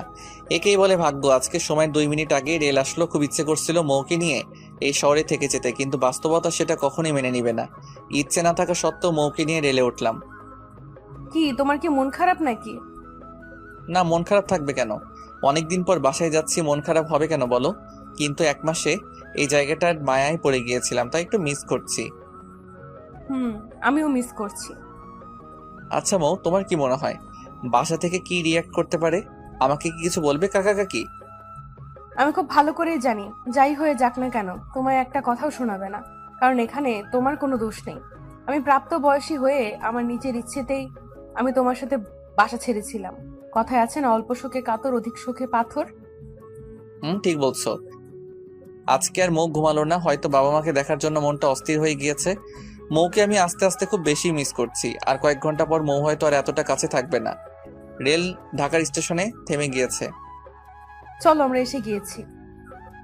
চলো। রেল থেকে নামলাম। এখান থেকে আমরা আপাতত আলাদা হয়ে যাই। আমি কিছুটা মন খারাপ করে বললাম, আচ্ছা ঠিক আছে। আমি স্টেশনে দাঁড়িয়ে আছি, মৌ একটা রিক্সা নিয়ে চলে যাচ্ছে। মৌ চলে যাচ্ছে, কিন্তু কেন যেন মনে হচ্ছে আমার সবকিছুই নিয়ে যাচ্ছে। চোখের কোণে জল এসে পড়ছে, হাতের উল্টো পিঠ দিয়ে জল মুছে একটা বড় করে দীর্ঘশ্বাস নিলাম। ছেলেদের কান্না করতে নেই, এগুলোর কোনো মূল্য নেই। আমি অনেকক্ষণ পর রিক্সা নিয়ে বাসার উদ্দেশ্যে রওনা দিলাম। বাসায় আসতে আম্মু এসে আমাকে জড়িয়ে ধরে কান্না করে দিল। তুই কেমনে আমাদের ছেড়ে এতদিন ছিলি? জানিস আমি আর তোর বাবা কত চিন্তা করেছি। আমি আমার ভুলটা বুঝতে পারলাম। প্রত্যেকটা সন্তান তার বাবা মায়ের কাছে কতটা প্রিয় সেটা হয়তোবা আমরা বাবা কিংবা মা না হওয়া অবধি বুঝতে পারবো না। অনেকদিন পর বাবা মার সাথে রাতের খাবার খেলাম। পৃথিবীতে যত রান্নাই হোক না কেন, মায়ের হাতে রান্নার উপরে কিছুই নেই। খুব তৃপ্তি নিয়ে খেলাম, খাওয়া দাওয়া করে রুমে চলে আসলাম। মনে মনে মৌয়ের উপর খুব রাগ হচ্ছে। মেয়েটা কতটা স্বার্থপর, একটা কলও দিল না। আর আমি কিনা এই মেয়েটার জন্য 1 মাস বাসা ছেড়ে দিলাম। খুবই রাগ হচ্ছিল মৌয়ের উপর। আমি রুমে শুয়েছিলাম, একটু পরই বাসায় কথা শব্দ শুনতে পেলাম। কোনো আত্মীয় আসছে হয়তোবা, কিন্তু সেদিকে আমার কোনো মাথা ব্যথা নেই। একটু পর আমাকে আম্মু এসে ডাক দিল। আমি গিয়ে দেখি মৌয়ের আব্বু আম্মু আসছে। আচ্ছা রবিউল, তুমিও তো একবার বলতে পারতে নাকি? আমরা তো তোমাদের বাবা মায়ের মতনই। আমি তো কাকার কথার কিছুই বুঝতে পারছি না। কি বলছেন কাকা? আমি কিছুই বুঝতে পারছি না। হয়েছে বাবা, যা হওয়ার তা তো হয়েই গিয়েছে।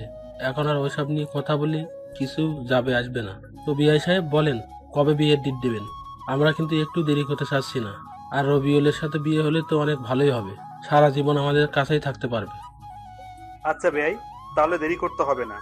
আর আগামী শুক্রবারই বিয়ের তারিখ তাহলে ঠিক রইল। আচ্ছা বিআই সাহেব, আমরা তাহলে এখন উঠি। উঠবেন মানে? মিষ্টি মুখ না করে কোথাও যেতে পারবেন না। কই গো রবিউলের আম্মু, দাও বেয়াই বেইনকে মিষ্টি দাও। মৌয়ের বাবা চলে গেল। কিছুই বুঝতে পারছি না কি হচ্ছে এসব। 10 মিনিট পরই মৌ আমাকে কল দিল। সরি, আমি তোকে আর কল দিয়ে কিছু বলতে পারিনি। বলবো কেমন করে আর?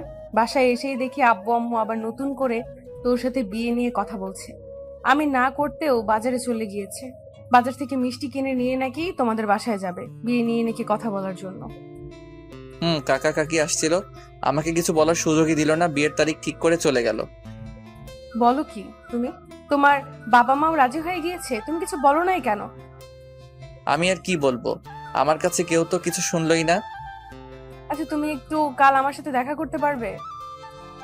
পারবো। কোথায়, কখন? বিকেল 4টায় লেক পারে চলে এসো। মৌ কলটা রেখে দিতে আমি তো লুঙ্গি ড্যান্স দেওয়া শুরু করে দিলাম। মেঘনা চাইতেই বৃষ্টি। এখন মৌ যত যাই করুক, আমি কোনোভাবেই ওর বিয়ে ভাঙতে পারবো না। ও সরি, ওর বিয়ে বলতে আমাদের বিয়ে। এর আগে মৌয়ের বিয়ে ভাঙতে হেল্প করছি আমি, কিন্তু এখন আর মৌয়ের বিয়ে ভাঙার মতো কেউ নেই। খুব ভালো লাগছে, তবু একটু ভয় আছে, কারণ মৌয়ের মাথায় যে বুদ্ধি, কালকে কিছু একটা আবার উল্টাপাল্টা বুদ্ধি বের করতে পারে। সত্যি কথা হলো যে আমি ভালোবাসি, মৌকে ভালোবাসি, খুব ভালোবেসে ফেলেছি।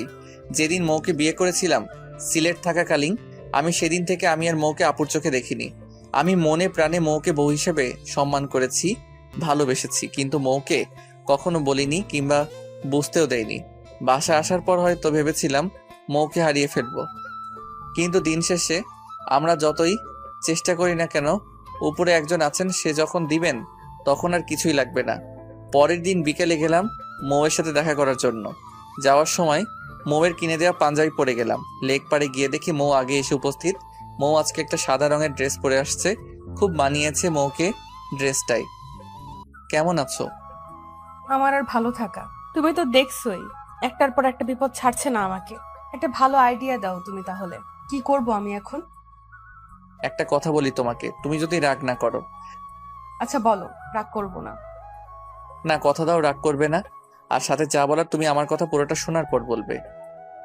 বলো। দেখো, বিয়ে তো একদিন তোমার কিংবা আমার করা লাগবেই। আর আমি তো ছেলে হিসেবে খারাপ না, তো তুমি চাইলে আমাকেই বিয়ে করে ফেলো। বিয়ে করার পর তো কাকা কাকি তোমাকে আর প্রেশার দিতে পারবে না, আর জুনিয়র বর পাওয়া অনেকটা ভাগ্যের। তোমার কথা বলা শেষ? বলা শেষ। থাকো তুমি তোমার আইডিয়া নিয়ে। তোমার থেকে এই আইডিয়া অন্তত আশা করিনি। আর আমি তোমাকে কখনোই স্বামী হিসেবে মানতে পারবো না। রাগ দেখিয়ে চলে গেল। যতই রাগ করো মৌ, এখন আর কোনো উপায় নেই। বউ হিসেবে তুমি শুধু আমারই হবে। রাতে মৌয়ের কল দিয়েছো কেন? তখন তো কিছু না বলে রাগ দেখিয়ে চলে আসলে। আমি কি বিপদে নেই? আমিও তো বিপদেই আছি। বিপদে মাথা গরম করে কিছুই হয় না, উল্টো আরো পরিস্থিতি খারাপ হয়ে যায়। আমি একটা আইডিয়াই তো দিয়েছিলাম, তুমি ভালো কিংবা খারাপ কিছু একটা বলতে পারতে, আর সেটা না করে রাগ দেখিয়ে চলে আসলে। তুমি আর আমি হয়তো ঠিক ছিলাম, আমরা 1 মাস এক বিছানায় থেকেও দুজনকে স্পর্শ পর্যন্ত করিনি, কিন্তু সমাজ এটা মানবে না। দিন শেষে আমরাও সমাজের নিকট দায়বদ্ধ। এখন যদি আমাদের বিয়েটা না হয়, তাহলে কাকা কাকি আর আমার বাবা মা স্বাভাবিকভাবে এলাকায় বসবাস করতে পারবে না। এক একজন এক এক রকমের কথা শোনাবে। এখন তাদের তখন তাদের অবস্থাটা কি হবে তুমি বুঝতে পারছো কি? চুপ করে আছে মৌ। বেশ কিছুক্ষণ পর মৌ বলল, আচ্ছা, তবুও কি কোনো আইডিয়া নেই তোমার কাছে? এখন আমাদের জন্য চুপচাপ সব মেনে নেওয়াটাই ভালো হবে। পরে না হয় পরিস্থিতি স্বাভাবিক হলে তখন যে কোনো কিছু করা যাবে। আচ্ছা ঠিক আছে, তুমি খাওয়া দাওয়া করছো কি? না, খাইনি, একটু পর খাবো। আচ্ছা একটা কথা বলো তো মৌ, বলো। তুমি কি আমাকে মিস করছো না একটু? মিস করার কি আছে? তুমি তো আর মারা যাওনি কিংবা চলে যাওনি কোথাও, তাহলে মিস করার কি আছে? মিস করার কি আছে বলেই কলটা কেটে দিলাম মৌ। এমন করে কেমনে বললো বুঝলাম না। একটা মাস থাকলাম আমরা একসাথে, এক মাস তো একটা মানুষ যদি একটা বিড়ালকে সময় দেয়, তাকেও যদি দুদিন সময় দিতে না পারে তাহলে সেই মানুষটা সেই বিড়ালকে মিস করবে, এটা স্বাভাবিক নাকি? মিস করেও মিথ্যা বললো মৌ। যাক, এসব ভেবে মাথা নষ্ট করার দরকার নেই। রাতুলকে একটা কল দিলাম। দোস্ত কেমন আছিস? এই তো ভালোই আছি। তুই কি এই গ্রহে আছিস? আমি তো শুনলাম তুই মঙ্গল গ্রহে চলে গেছিস। শোন, মজা নেওয়া বাদ দে, এখন কাজের কথায় আয়। বল। একটা সুখবর আছে। সুখবর? কি সুখবর? আগামী শুক্রবার আমার আর মৌয়ের বিয়ে। কি বলিস মামা, তুই যে খবর শোনালি আমার তো এখনই নাচতে মন চাচ্ছে। বাসায় অনেক কাজ করতে হবে, আমার তো তেমন কোনো কাজই নেই, তাই তুই কালকে চলে আয়, আব্বু তোকে আসতে বলেছে। আচ্ছা, আমি কালকে আসতেছি। দেখতে দেখতে শুক্রবার এসে গেল। আমার খুব লজ্জা লাগছে, কেন যেন নিজেকে খুব স্পেশাল লাগছিল। কত আয়োজন, কত সাজ, সব আমারই জন্য। সময় যেন থেমে যাচ্ছে, একদম যাচ্ছে না। এর মাঝে মৌয়ের সাথে কয়েক দফা কথা হয়েছে। অনেক বোঝানোর পরও একই কথা, আমাকে বিয়ে করলেও স্বামী হিসেবে মানতে পারবে না। যাই হোক, বিয়ে হয়ে গেলে আমার ভালোবাসা ওকে নিজের করে নিব। মৌ আবার পালাতে চেয়েছিল, তাতে বুঝতে পারছি সুখ আর শোক একসাথে পেতে চলেছি। সব আয়োজন শেষ করে দ্বিতীয়বারের মতো কবুল বলছি। মনে মনে খুব হাসছি। দুবার বিয়ে করে ফেললাম মৌকে। এতক্ষণ মৌকে আমি দেখতে পারিনি, এখন আমার পাশে মৌকে আনা হয়েছে। বিয়ের সাজে মৌকে এত ভালো লাগছে যে সেটা আমি লিখে বা বলে প্রকাশ করতে পারবো না। বিয়ের সব কাজ শেষ করে এখন ফেরার পালা। মৌ এমন ভাবে কান্না শুরু করে দিল, আমি তো পুরো ভ্যাবাচেকা খেয়ে গেলাম। সত্যি বলতে বিয়েটা, মেয়েদের কান্না করাটা স্বাভাবিক, কিন্তু মৌয়ের চোখে কেন যেন আমি জল মানতে পারছি না। কারণ মৌ তো আর সত্যি সত্যি মন থেকে আমাকে স্বামী হিসেবে মেনে বিয়ে করছে না। তাহলে এরকম করে কান্না করার মানে কি? আবার এমনও হতে পারে মানুষের চাপে কান্না করছে, না হলে আবার লোকে কথা বলবে যে কেমন মেয়ে দেখো, বিয়ের দিনে একটু কান্না করছে না। কান্না করতে করতে আমাদের বাসায় চলে আসলাম। আমার রুমে আসতেই তো আমি পুরো চমকে গেলাম। এত ফুল আর এত সুন্দর করে সাজানো হয়েছে, যেটা আমার কল্পনাতেও ছিল না। পুরো ঘরটায় রজনীগন্ধা আর গোলাপের ঘ্রাণে ভরে উঠেছে। বাসা ভর্তি মেহমান। রাত 11টা অবধি মৌয়ের কাছেই যেতে পারলাম না, আমার আত্মীয়রা মৌকে ঘিরে রেখেছে। 11টায় আস্তে আস্তে সবাই চলে গেল। রাতুল আমাকে এক প্রকার ধাক্কা দিয়ে ঘরে ঢুকিয়ে দিল। বিশেষ দ্রষ্টব্য, গল্পের সিজন 2 আসছে খুব শীঘ্রই।